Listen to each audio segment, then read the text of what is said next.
Thank you, ma'am, Deputy Mayor. I'm pleased to speak today in support of HMOs SPD.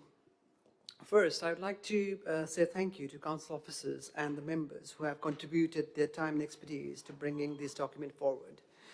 The level of detail, consultation and care that has gone into its preparation is evident, and it's very much appreciated.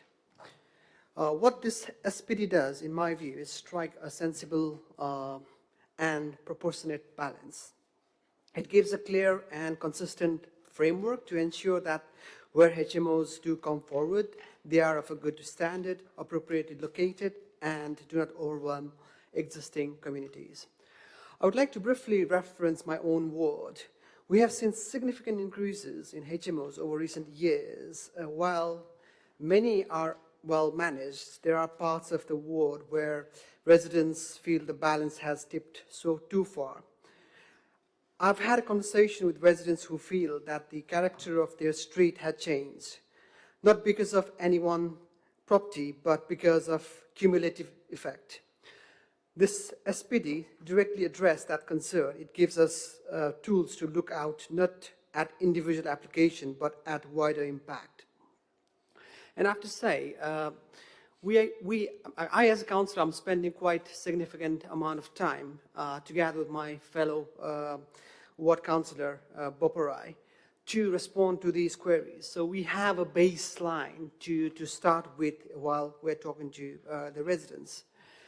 The next point I would like to mention is about the enforcement. As my fellow councillor Borough mentioned, enforcement is really, really important.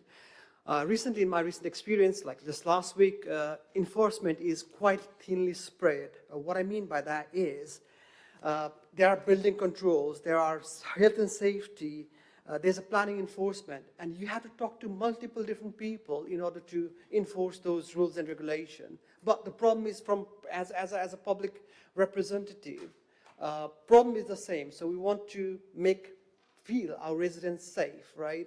But we have to knock on multiple different doors. I think there's a huge room to improve in our enforcement strategy from council's perspective, because it's not our job to reach out to individual people for health and safety, or for planning enforcement, or for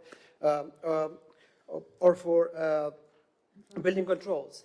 So it has to be consolidated. Going back to the SPD document, yes, it is practical, well evidenced. It's a good piece of guidance to strengthen our decision in making, help to manage change more effectively. So thank you very much. Okay.